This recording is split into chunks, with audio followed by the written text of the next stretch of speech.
Somewhere in the forest, there's still something out there that knows my name. I hear it sometimes.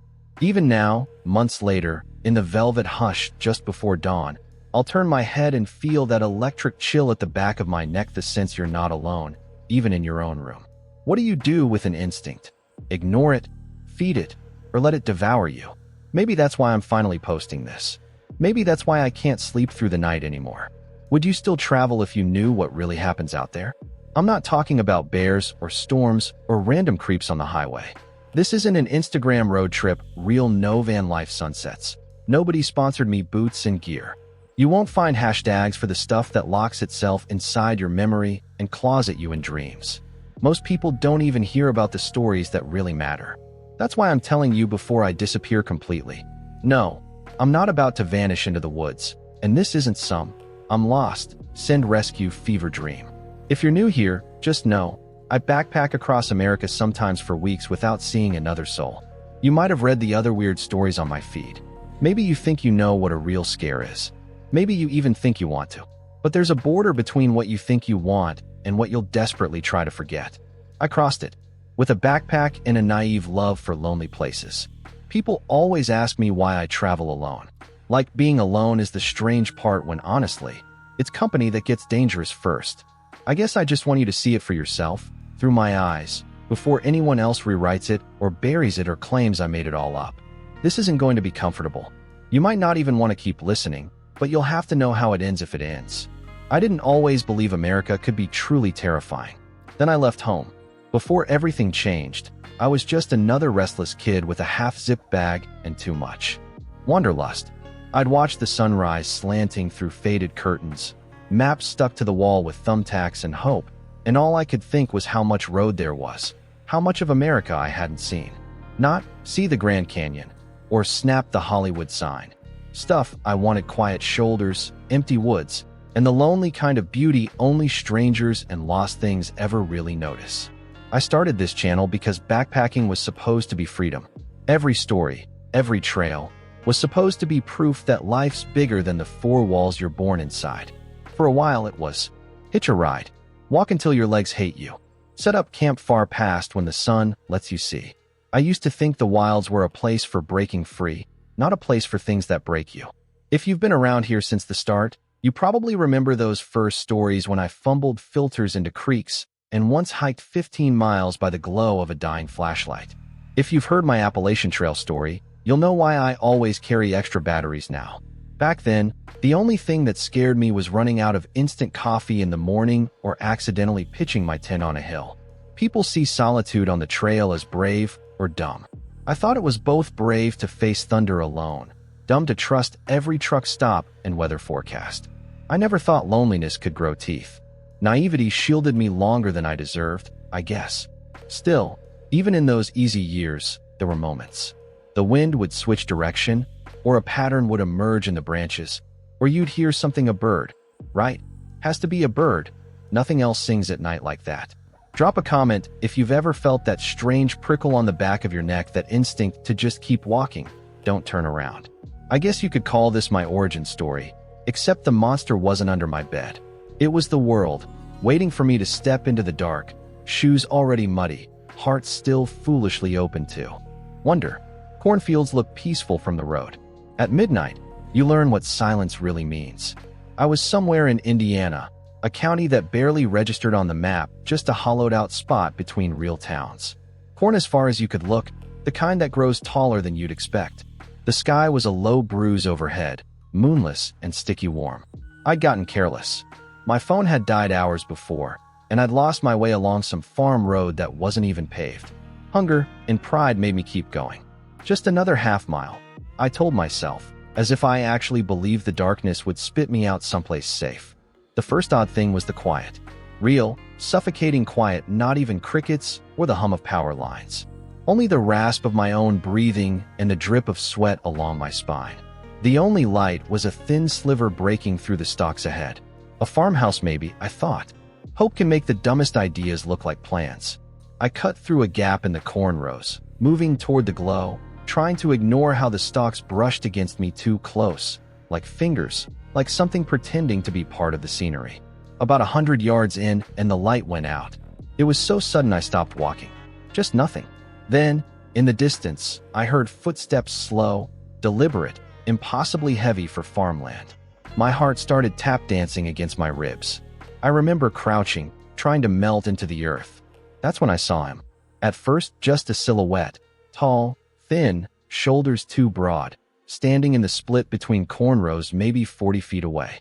I know it's cliché, but there was something off about the way he stood, as if he'd been frozen halfway between running and waiting. I tried to back up quietly, but an ear of corn snapped in my hand. The man's head rotated toward me. Not turned, rotated, with an awful smoothness, way too far over his left shoulder. "What are you doing out here?" The voice was slurred, like something struggling to remember which sounds meant what. I tried to answer, but my mouth was too dry. My throat clicked. "Just hiking. Got lost." I wanted to sound casual, but it came out small like a child lost among giants. He didn't move closer, just stared, his features still shadowed. "Night doesn't belong to you," he said, words sticky and slow. "People think the dark is empty. It's not.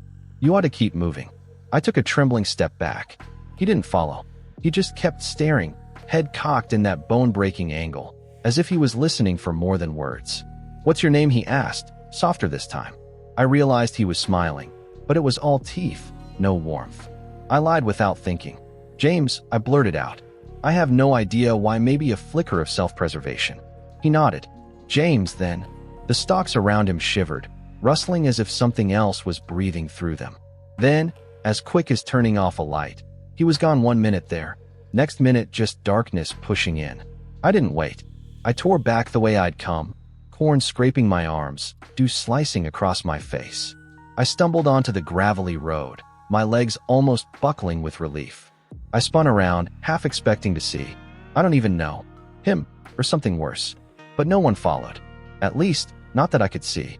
I made it to an old gas station a few miles down, the kind you find by the mercy of gods or devils. The fluorescent lights buzzed, painting everything yellow and sickly, but I'd never felt safer. I bought a bottled water, hands shaking hard enough to make the clerk give me one of those looks that, "Are you tweaking, or just lost?" kind. I wanted to tell him there was a man in the cornfield who wasn't a man, but I wasn't even sure myself. That night, I hardly slept, and when I did, I dreamed of movement in the corn shadows that bled into one another, hungry and searching, names whispered on the wind that wasn't there. When the sun came up, I made myself go back toward the spot. Stupid, yeah, but curiosity is a sickness. All I found was a faint patch of trampled earth, a rusty lighter, and a dead bird tucked between the roots. I followed the trail as far as I could, but it vanished in a ring around the field, like walking in a circle that never ends. Sometimes I think about that man, if that's what he was. He knew my name, or he chose it. He told me to keep moving. Sometimes, on quieter nights, I wonder if he waited for me to stop. Other times, I worry I wasn't alone at all, that maybe I glimpsed something else back there, moving behind him in the corn, waiting its turn. I won't ever know if that thing was following him. Or me. After that night, I swore off night hiking. For a while. Have you ever had someone look at you like they already know your name and your funeral date? There's a special kind of comfort in hitting a state line after a stretch of backcountry. The sense of making it, of mapped borders and paved shoulders, the gas station coffee that tastes like burnt mud but still means civilization. But sometimes, civilization is the mask. I crossed into Illinois half dead from lack of sleep, boots blistered, backpack digging trenches into my shoulders. The state sign was propped at a crooked angle, its bold letters chipped and sun-bleached, streaked with something dark I hoped was tree sap. It felt like stepping into a parallel version of the world, a place pretending it had rules, when the truth was thinning just beneath the paint. There was a rest stop an hour down the blacktop, a single restroom shack, vending machine buzzing like a wasp nest, patch of crabgrass with one concrete picnic table. No cars, no trucks, not even the distant groan of engine brakes. Just empty, windy silence. I sat, drained, drinking sun-warmed water and telling myself this was the safest spot for miles. That's when I noticed the graffiti. It was a trickle at first, a scrawled X on the base of the sign, a looping arrow under the welcome to that spiraled into a crude face. On the picnic table, in flaking red paint, somebody had written, "Keep moving. Don't wait after dark." They come when the road goes quiet. Underneath it, fainter, check the map. Only the real one. I blinked, suddenly feeling exposed. The kind of paranoia that pulses in your skin. How long had I been sitting there who watched me pass by bored? Or hungry? My phone, of course, had no service. My paper map, the one given to me at the last town, didn't mention any map with a capital M. There was movement by the vending machine, a figure, hunched and baggy clothed, hands in pockets, head lowered so I couldn't see his eyes beneath the visor of a cap. He shuffled closer, boots scraping. I tried to act normal, asked if he needed water or a snack. He didn't answer at first, just stared. The wind tossed his jacket, revealing pale wrists tattooed in strange, looping lines almost like routes or runes. He finally spoke. "You on foot?" I nodded, instantly wishing I'd lied. He nodded back as if I'd confirmed a rumor. "Eastbound, huh?" His mouth quirked up, not smiling, more like remembering a joke he didn't want to laugh at. I shrugged, pretending to check my laces. "Trail's easier out here," I muttered, which wasn't true. He leaned in, voice pitched so low I had to read his lips. "You ever seen M signs that don't match your map or roads that switch places overnight?" He tapped the table graffiti with a dirty fingernail. "That's a warning. Some folks make new maps. Not for tourists, not for cops. For us walkers. For the ones who see the wrong things on the road." I tried to press for more, but he just shook his head. "You gotta move before sun goes. Rest stops aren't empty after dark." For a second, I thought I heard shuffling footsteps behind the restroom block. My skin crawled. "What do you mean? Not empty?" He finally looked me dead in the eyes, and it was like he was seeing through every lie I'd ever told, even the one I'd told Cornfield Man. "Rules change here. Days for the living, nights for the others. Get turned around, look for red X's. They'll lead you out, if you can still read him." That was it. He straightened, then ambled away into the corn stubble on the other side of the fence, vanishing so quickly it was as if he'd never existed. After a minute, I checked again. All the graffiti on the tables was gone. Not scratched out, not faded, just wiped perfectly clean, like my mind had invented it. The vending machine still buzzed, doors still stuck, but every trace of warning had vanished in a blink. I walked east for hours, jumpy each time a signpost seemed tilted or a mile marker doubled back on itself. I kept my eyes out for those red X's, but they reappeared only for seconds, sometimes blinking from existence as soon as I blinked. The road didn't feel empty anymore. If anything, civilization hid more under its thin skins, the back roads, the unlisted exits, the spaces you only notice when you're lost or desperate. There's a whole network, a map you only learn by surviving, by noticing what's off. Check the map. Only the real one. Whatever that means. I kept going east, but felt like something else was moving with me. Watching. They say if you get lost in the woods, don't follow the lights. But what if the lights are in the windows of a town that shouldn't exist? I hadn't meant to end up there. Half a day on foot, following half-remembered markers and fading excess through a narrowing slice of woodland, I'd started to second-guess whether I was even still on the right side of the state line. Trees here grew close and hungry, branches knotted like fists. The air was syrupy, full of the scent of rot. I kept expecting a truck to pass, or a distant roar of the interstate normal world noise. But every step just pushed me further into the hush. I noticed the light just before sunset, a soft orange glow, flickering through the fog between black hickories and dying maples. I should have known better, but exhaustion and hunger play tricks on your judgment. I told myself it was a farmhouse, maybe a B&B, tucked for rich hunters. I told myself a lot of things. The road led out into a hollow between two hills, a town nestled where the map only showed forest. A handful of houses slumped into the fog, their windows amber squares, but no streetlights and no visible cars. Oddest of all, there were no paved roads. Dirt ruts, footpaths, and a bridge that didn't connect to anything but another patch of trees. I stood there for a minute, wrestling indecision, so pure it tasted metallic. Someone opened their door, a narrow old woman with silver hair coiled into a bun, apron tied with perfect symmetry. Her eyes caught me, expression somewhere between pity and contempt. "Evening," she said, too formal, voice thin as glass. "Evening," I replied, trying to keep my tone casual. Didn't even know there was a town here. She didn't answer my unspoken question. Just, "Strangers come through, sometimes." She glanced past me, as if watching for someone else to follow. We don't get many who last the night. I tried to smile. I just need directions. Or maybe some water. I lost my way a ways back. She shook her head, frost in her gaze. Nothing for you here. Roads leave at daylight. If you want to go, find a way before dark. The door snapped shut, lock turning with unnatural finality. Standing on the hollow's edge, I watched as other doors craned open a sliver, eyes flickering in the dusk, sizing me up. No hello, no neighborly curiosity. More like animals scenting a storm. I wandered further into town. The houses pressed close, older than memory weathered cedar plank.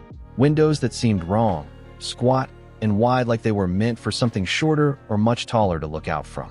I tried to retrace my steps, but every path felt new, looping me back past the same houses, the same sagging red mailbox. Each time I walked, the fading sunlight seemed to puddle behind the doors, making it nearly impossible to tell direction. A kid's voice cut through the hush. "You're gonna get stuck," it said, sing-song and cold. I turned to find a little boy balanced on a stump, eyes big, expression flat. "I'm just trying to get back to the highway," I said, forcing a shaky smile. Which way's out? He studied me for a long second. "You're not supposed to be here. Stay moving, or they see you." He pointed at a house on the far edge of my vision, its porch light blinking a sickly green. The color made my skin itch. I thanked him, but he was already looking away. A group of townsfolk gathered in a knot by the well at the center, talking in low, secret voices, always glancing in my direction. Their faces seemed to stretch in the dusk, features blurring and sharpening with every blink. I passed a sign nailed to a tree, "No exit after nightfall." Some houses, the ones with dew-wet steps and cracked windows, seemed abandoned, but I felt prying gazes from every shadow. With each turn, the paths underfoot grew muddier, thick with prints I couldn't match to boots or paws. It was as if the whole place pulsed with a rhythm I couldn't hear, something waiting for the sky to go fully dark. A bell rang somewhere deep in the cluster of homes. The boy's warning echoed in my head. I started to jog, half searching for the path out, half trying not to look frightened enough to be hunted. That's when the chase began. I heard it first, footsteps multiplying behind me, too many for the small number of visible people. Some of them slapping the earth with bare, wet sounds, some scraping like claws. I didn't look back. I ran, lungs burning, boots skidding through muck and roots. The paths warped, looping me in circles until landmarks overlapped, same mailbox, same porch, as if the town reset itself around my fear. Someone grabbed at me from the dark, knuckles catching my jacket. I jerked free. In that moment, my foot collided with something half buried in the muck, a small, carved pendant on a fraying cord, about the size of a $50, etched with a jagged spiral and what looked like 7 tiny eyes. I snatched it up. The instant my fingers closed around it, the world seemed to tilt. Every light in every house flared white, brighter than headlights, blinding and cold. All at once, sound flooded in, the barking of phantom dogs, guttural chanting, a ringing in my ears so loud it nearly knocked me over. I bolted toward a split in the fence I didn't remember seeing before. My feet pounded across the bridge, and this time, when I glanced back, the town was blacked out, utterly silent and still. Just woods and mist behind me, any trace of people wiped clean like a chalkboard before class. I didn't stop running until sunrise, the pendant locked cold in my fist. By morning, I was limping along a gravel shoulder, tongue dry and shoes soaked. I checked my map. The hollow, the town, nothing but unbroken forest, not a single road or landmark. I still have the pendant. I've shown it to other backpackers, and a few have gone weirdly silent, eyes darting. Some of you might recognize the symbol. If you do, comment below. Maybe don't tell me what it means, though. Some things are heavier not knowing. I almost quit after that. I almost went home, but I didn't. Every hostel has traditions. Only some are there to keep you alive. After the no-name town nearly broke me, I found myself drifting to the next dot on my crumpled map with a weird, desperate hope for normalcy.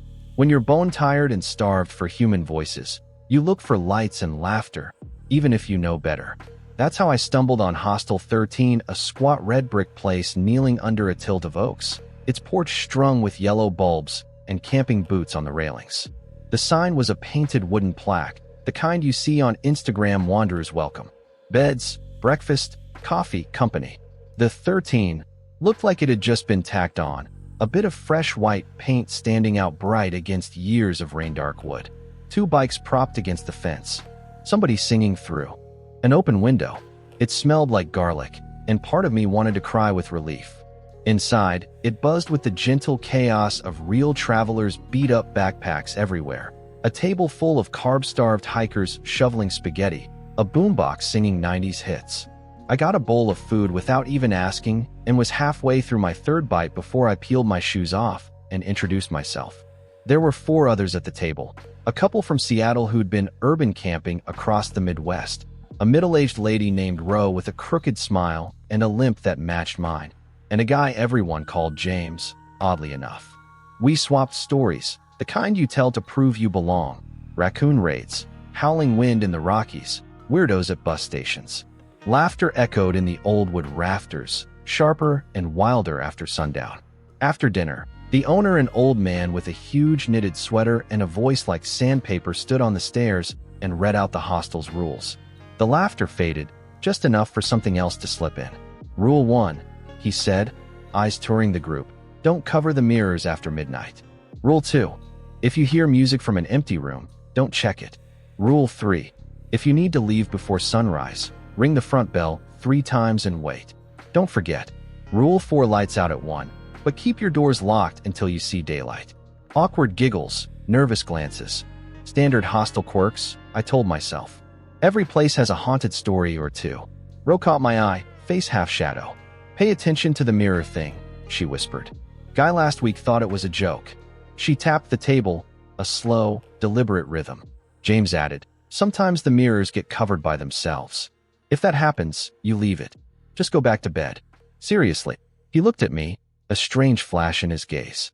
James, if you're still out there, I'm sorry I didn't listen. I wanted to laugh. I wanted to believe it was just travelers spooking the newbie. But even the air was different. After the rules, the house was old, full of hallways too cold for June, floors that creaked in patterns that never quite repeated. Late that night, I found myself standing in the tiny 2nd-floor bathroom, brushing my teeth, staring at a long, skinny mirror. I'd forgotten about it until my reflection shimmered just a ripple, like heat over blacktop. I watched my hand move, but it lagged a second behind. Heart crawling up my throat, I stumbled back into the hall. Downstairs, someone was humming an old lullaby. Doors slammed, stuttering, as if shutting themselves against a draft that carried more than air. I checked my door twice before crawling into bed, eyes on the slit under the frame. In the silence, I heard it. Slow, heavy footsteps, someone pausing outside each room, quiet enough that you could almost believe it was your imagination. In the dark, Ro whispered through the wall, don't answer if they knock. Doesn't matter what they say. Laughter at dinner felt 100 years away. At 3:02, music started down the hall, tinny and faint, a few bars of a song I almost recognized before it ticked back into nothing. I pulled the covers over my head and held the pendant from the Hell Town in my fist until my fingers ached. Sometime before dawn, I heard a knock on James' door. 3 soft raps, patient. Silence followed. In the morning, the owner acted normal, shuffling eggs in a cracked pan, but James was gone, his bunk already stripped. Ro looked at me with a mix of warning and apology. I promised not to say what happens if you break the rules, but I saw it, and I'll never forget the stains on room 7. A rusty brown spatter, wiped once, but sinking deep into the wood. No one talked about it. As I left, Ro pressed her thumb to my palm, passing me a scrap of paper. It's not the last place like this, she murmured. Some roads skip the laws we know. Follow the last rule, even when you're far away. On the road again, it felt like survival was its own kind of curse. I've walked highways for days. Only once did the road itself try to keep me. It happened in Missouri, or maybe Kentucky, or in whatever nameless stretch swallows the Midwest when the sky has pressed everything flat. After Hostel 13, I followed a series of painted arrows and faded mile markers until I found the on-ramp of a highway I didn't remember taking before. The sign had no name, just a number that looked wrong, tilted like a broken clock hand. The sun was high and mindless, heat bouncing off the concrete. The first mile was like any other. Wind, passing trucks, the distant squeal of somebody's brakes. Then there was the overpass, a hulking span of concrete and steel, 3 lanes wide. stretching above a cut of dry riverbed. The first time I crossed it, I remember the hollow slap of my footsteps, the reek of exhaust, and sun on tar. The second time, I caught sight of something familiar, a flick of red graffiti spray-painted waist-high on a faded guardrail. A spiral, almost like the symbol from the pendant, crowned with a ring of 7 dots. The hair on my arms prickled. By the time I saw it a third time, I felt a cold sink in my gut.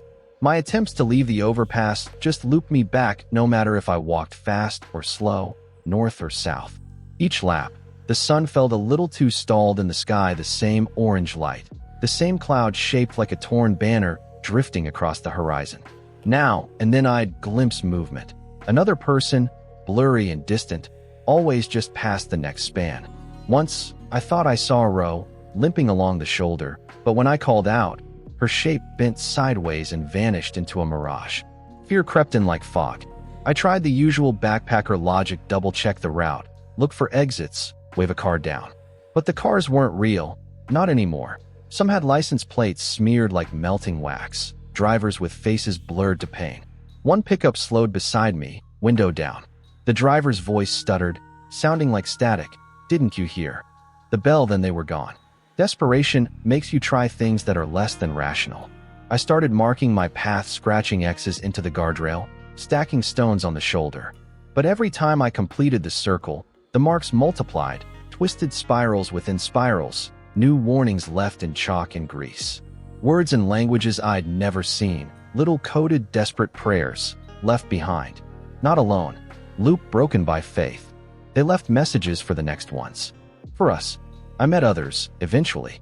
A gaunt woman with blue hiking shorts, her voice like a radio tuned wrong. She spoke in riddles. A minute here is a mile out there. Don't count your steps. A young man with eyes like headlights, forever pacing, muttering, don't answer the echo. Night never fell completely, but the world dimmed, lights smearing, edges blurring, heart thudding to the rhythm of a clock that had given up. Sometimes I thought I heard laughter from below the bridge, or someone calling my old fake name. James. James. More times than I want to admit, I almost answered. The end came in a stumble. I tripped, hard, on a crack in the curb, a break in the concrete I didn't remember.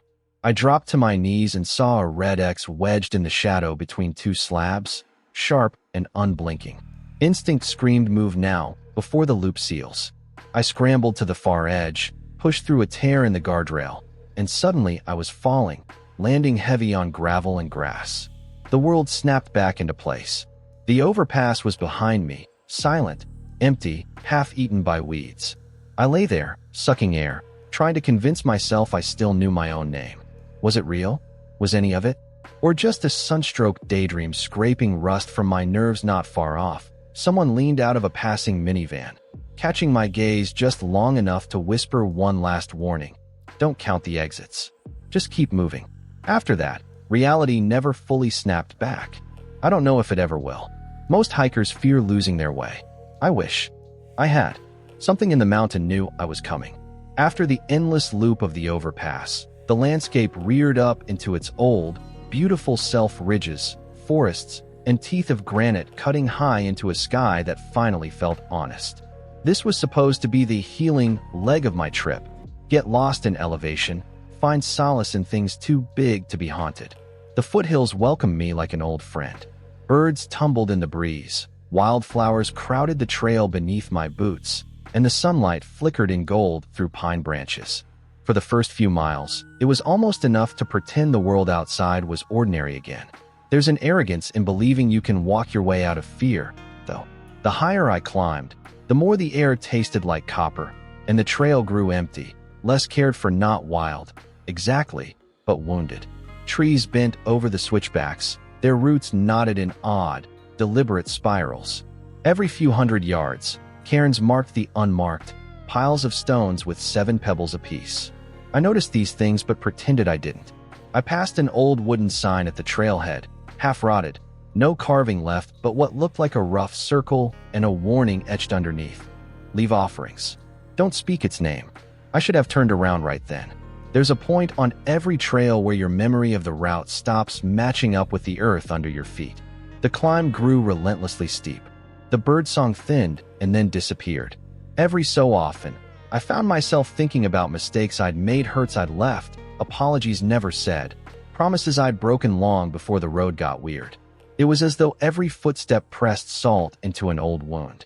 Only near dusk did I realize how badly the world had tipped. Shadows pooled between the trees, and the wind grew sharp, threading through the branches like it was signal, not weather. My feet dragged, my head swam. Then I heard its stones shifting behind me. At first, I thought it was another hiker. Maybe Roe or some ghostly remnant of James. But when I looked back, there was only empty path and a ring of stacked rocks, fresh and wet with moss. A low voice rose around me, wordless, the kind of murmur that lives in deep roots. I could feel it inside my teeth. I pressed on.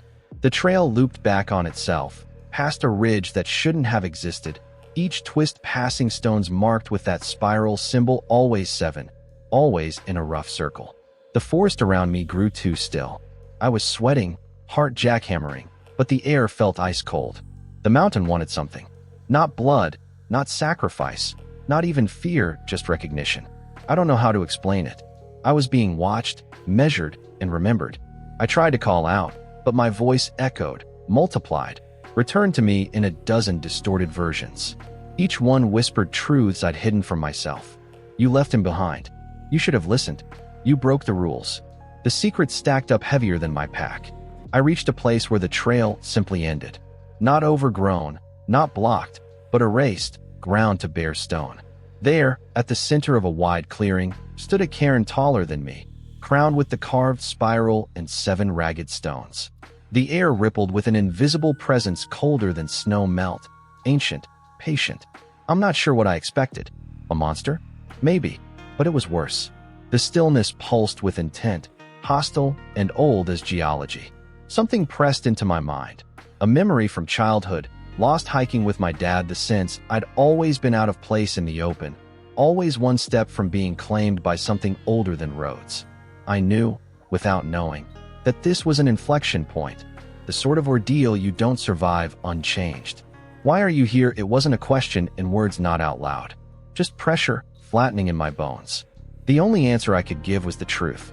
I'm lost, I whispered, meaning everything I'd ever run from. A cold wind wrapped my arms, squeezing the air from my lungs.